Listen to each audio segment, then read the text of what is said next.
Here is Democrat activist Jake Tapper on CNN, and he brought on Maryland Governor Larry Hogan. Now, Larry Hogan is, if you listen to the mainstream media, if you listen to the corporate press, I know you guys don't, but if you listen to them, this is one of the guys that they really think will be a great Republican. And anytime that the mainstream media tells you that a Republican is great and he's going to be the guy and all that stuff, that means he's nothing, right? Liz Cheney. Think of this guy as sort of a Liz Cheney. There are no Republicans that like him, so he gets on CNN all the time. So here is former Maryland Governor Larry Hogan on Democrat activist Jake Tapper's show on Fake News CNN, going after Ron DeSantis. Governor Ron DeSantis is often cited by conservative Republicans as somebody they might want to see run for president. You've called him an important voice, one of the important voices for the party. Do you think he would be good at what you're talking about in terms of reaching out to people in the middle?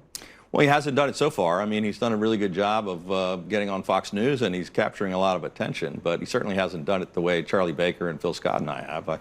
We're consistently the most highest job approval in the country, and I think DeSantis is down around 30th place among governors. Is that because he's too focused on the base, too focused on red meat issues? Well, I just think that he is focused on the base, and he's doing pretty well with the base. But he's going to have to figure out a way if he wants to have a political future beyond Florida to appeal.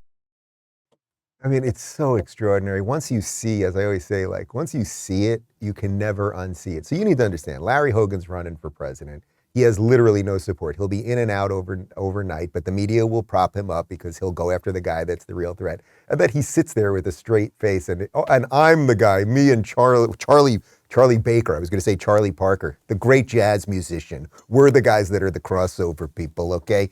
It's so patently ridiculous. And just on its face, Ron DeSantis just won in perhaps the biggest landslide, one of the biggest landslides in American political history. He took a state that was very, very purple because it was always flipping between red and blue.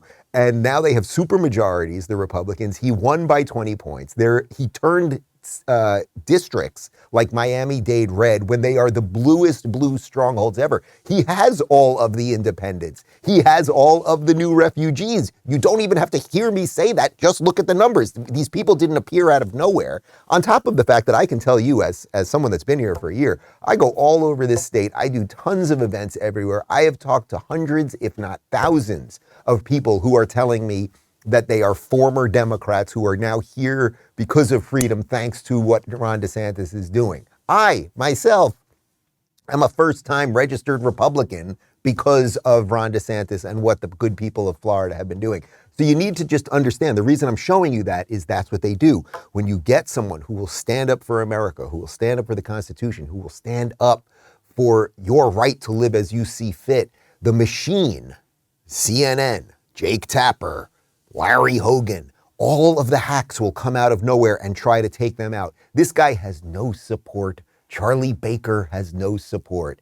But the machine, just like they did with Liz Cheney, who then lost by 40 points to Harriet Hageman, right? But they loved her and her January 6th commission and all of that stuff. So that's why they're trying to take this guy out.